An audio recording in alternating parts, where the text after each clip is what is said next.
Hello and welcome to the Dr. Grant Show. In this episode, I will show you how to reduce emotional eating and lose weight all year round. Hi, my name is Dr. Grant, and in the last 6 months, I've lost 15 pounds of my COVID stress pandemic weight without dieting or eating rabbit food every day. If you're looking for a way to eat healthily, feel great, and not spend hours on meal prep, then this show episode, The Dr. Grant Show, 5 Hacks to Reduce Emotional Eating Easily, it's for you. Look, it's time to stop feeling guilty about your cravings and actually start enjoying the healthy foods that are good for your body instead. So let me share some secrets with you today so that we can both get healthier together. Number 1, notice your eating patterns and thoughts. Number 2, identify sources of stress, strain, and resentment. Number 3, make a list of your favorite foods. Number 4, talk to the chef at your local restaurant. Number 5, drink green tea. And there's a bonus. Number 6, remove foods that contain high fructose corn syrup and MSG from your home. So, let's get into it, shall we? Let's discuss number 1. Notice your eating patterns and thoughts. This is very important. Oftentimes, when I work with clients and potential clients in my virtual wellness practice that are striving to lose weight or just find a way to stop overeating and binging, they often confess to me with great shame and guilt sometimes their entire food diary and experience. But I don't want that. I actually share with them that they can stop, because learning how to stop binging, overeating, giving in to food cravings, stress eating, it's not about the food at all. It never was. The key is to notice your eating patterns and thoughts. Don't forget the thoughts. Usually when I'm chatting with someone, I'm working to identify what the trigger is for their need to overeat. It will usually fall into 2 categories: habitual and environmental.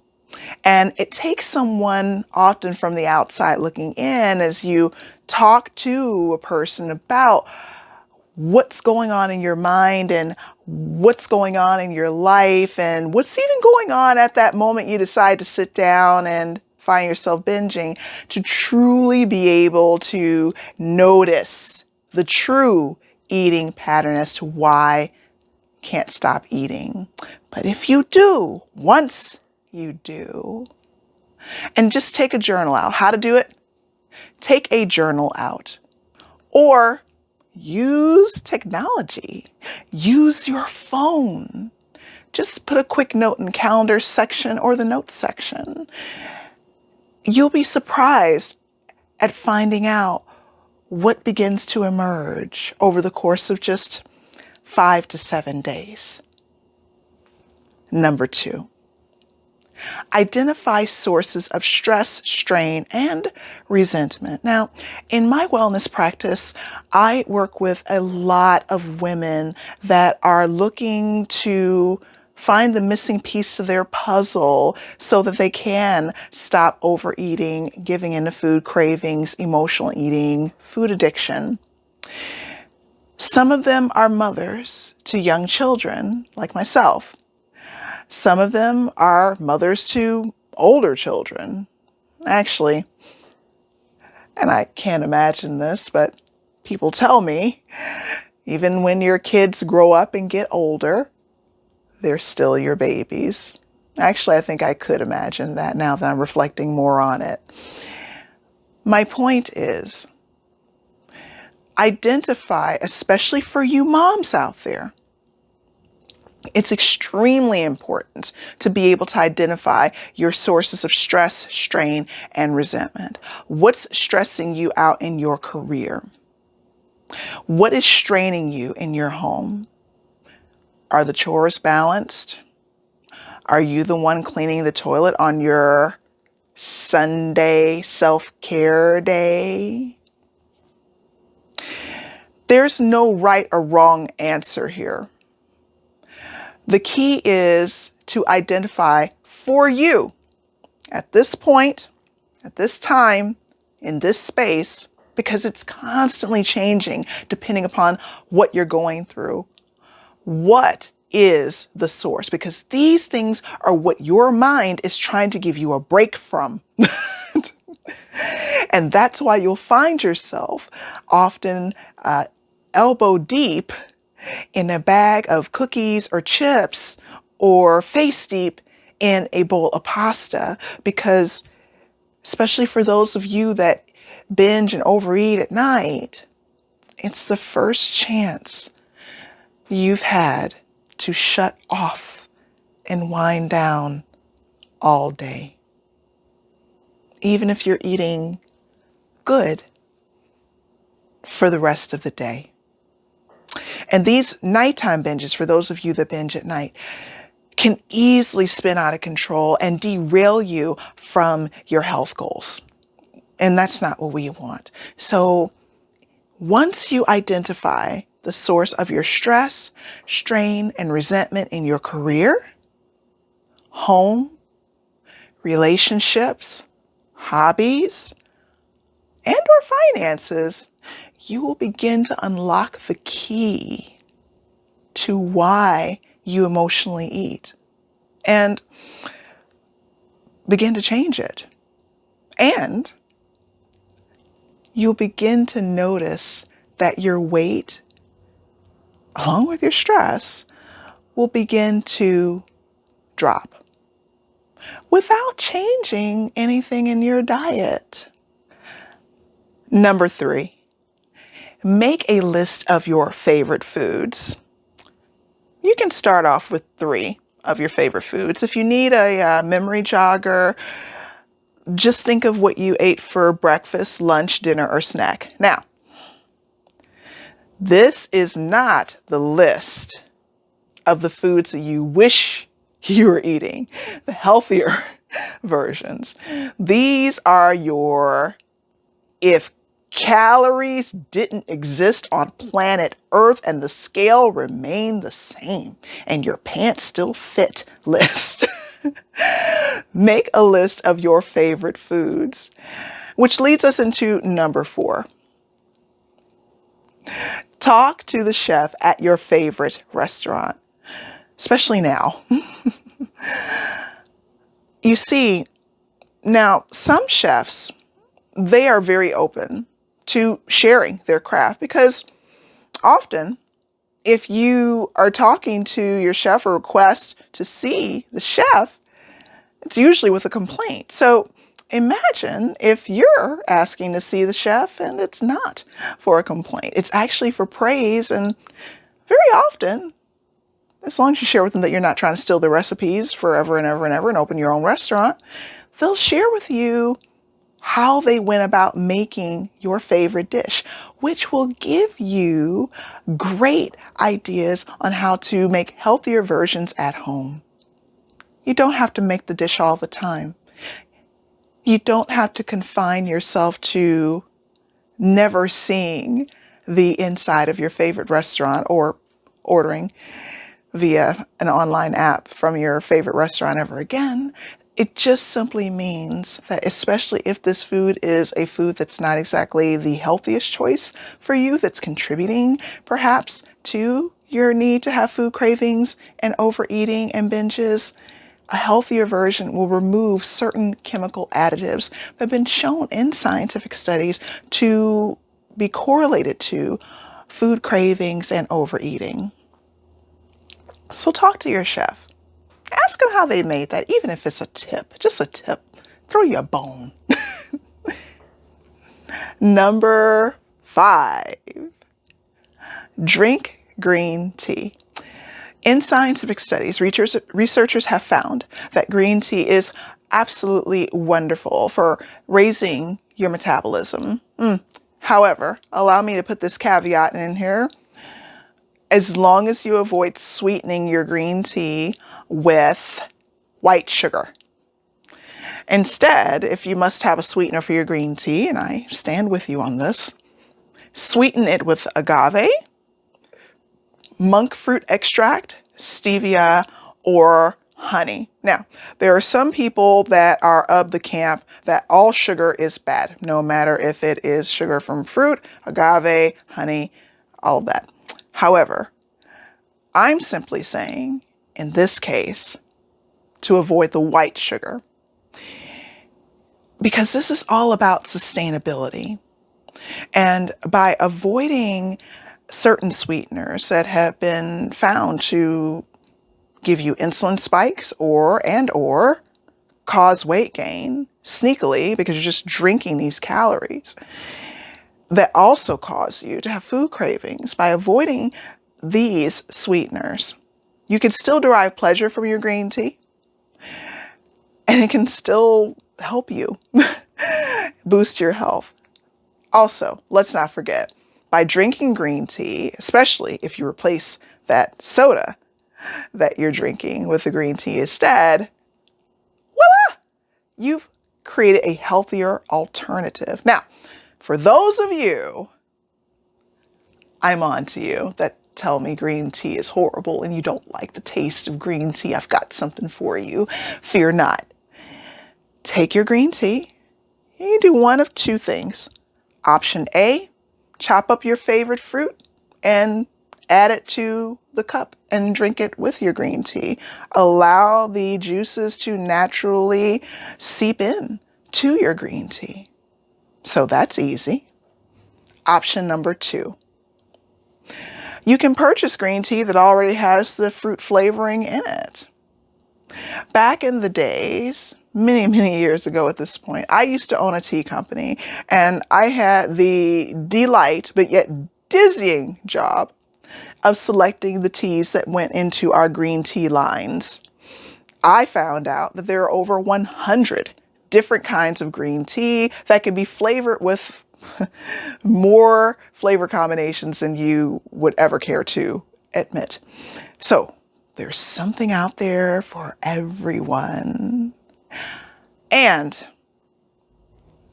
I know I promised 5.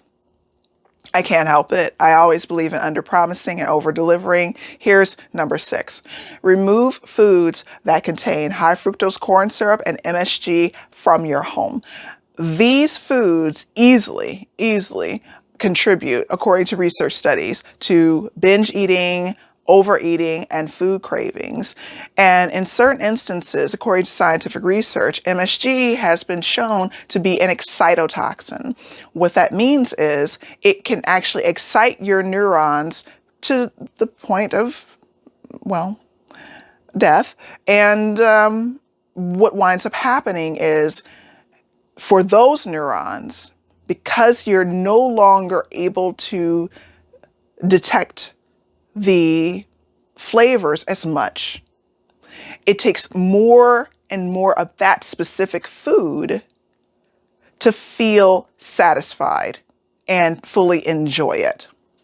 So this is the reason why you want to remove foods that contain high fructose corn syrup and MSG, also known as monosodium glutamate, from your home. You want to eliminate the biological inputs and hacks that may be sabotaging your efforts to get healthier. Notice I haven't advised you to stop eating any of your foods. Just a slight adjustment. All you have to do, turn the package over and look at the ingredients. High fructose corn syrup is often found in salad dressings, sauces, and ice cream, just off the top of my head.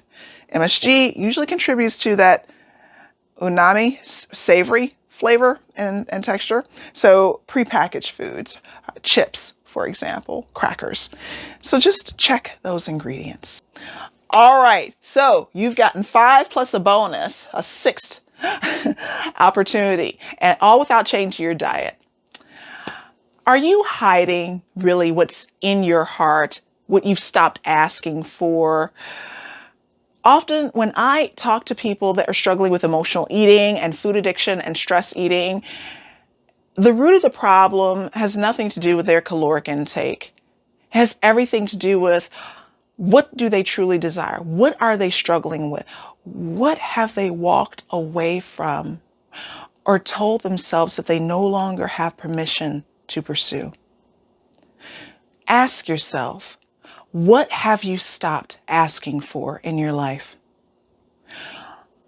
Are you pushing away the promises that were placed in your heart? You see, until you can unlock your heart and truly know what you want, you will continue to stuff your stomach with food to silence that true aching here in your heart.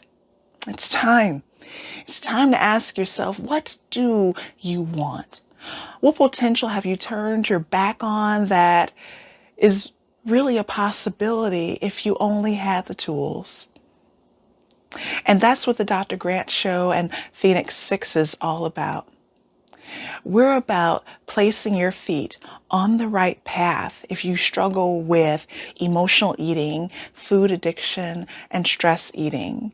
And we work to reprogram your mind using innovative psychological techniques as well as just good old-fashioned consulting that gives you the answers to your questions. And once your mind is unblocked and you're seeing the possibility, you've got solutions, we work with your energy as well and your spirit.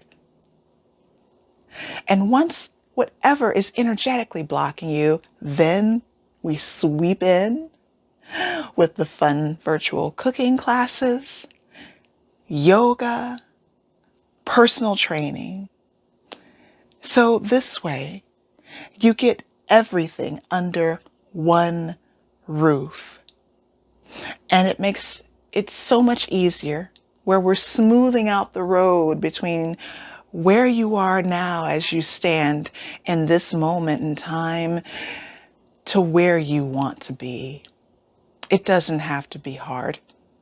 It can actually be so very, very simple.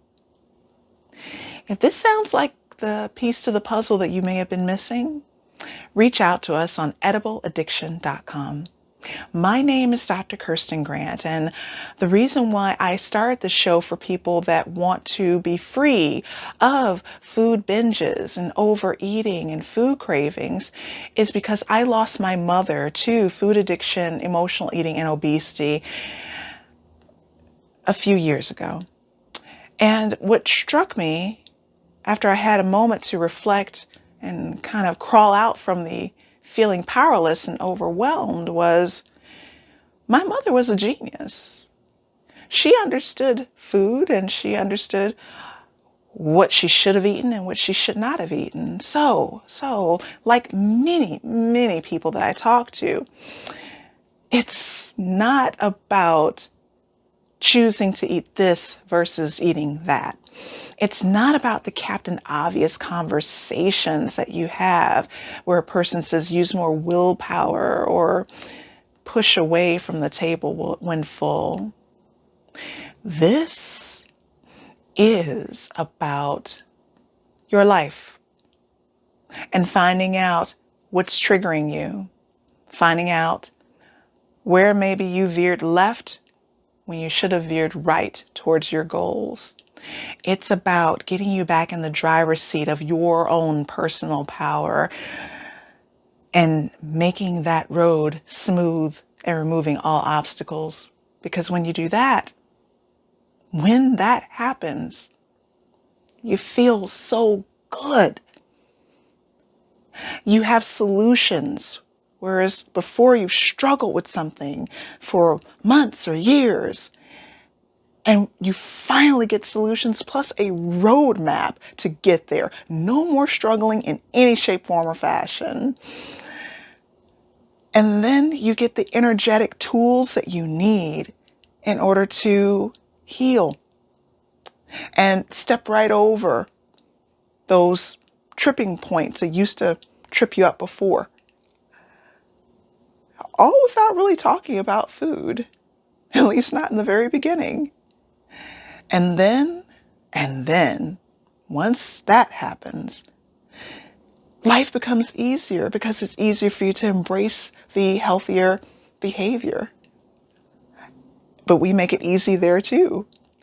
What my mother would have wanted was someone to almost virtually come into her home and, based on what she said she liked, create and help her right there with her side by side to help her find foods and prepare foods that were not only nutritious and filling, but delicious, something you want to eat again and again and again. And then maybe someone that could create workouts that she could do, or at least give her guidance on how to modify them if something that she had hoped, envisioned that she could accomplish, the movement turned out to be too hard. Imagine if you had that. Imagine if your life and how your life would change if you had it all in one package, a complete trifecta. Someone there with you, standing by your side, one-on-one, complete integrative approach, scientifically based, simple, fun transformation. How would your life change? All right. Thank you for watching the Dr. Grant Show. My name is Dr. Kirsten Grant.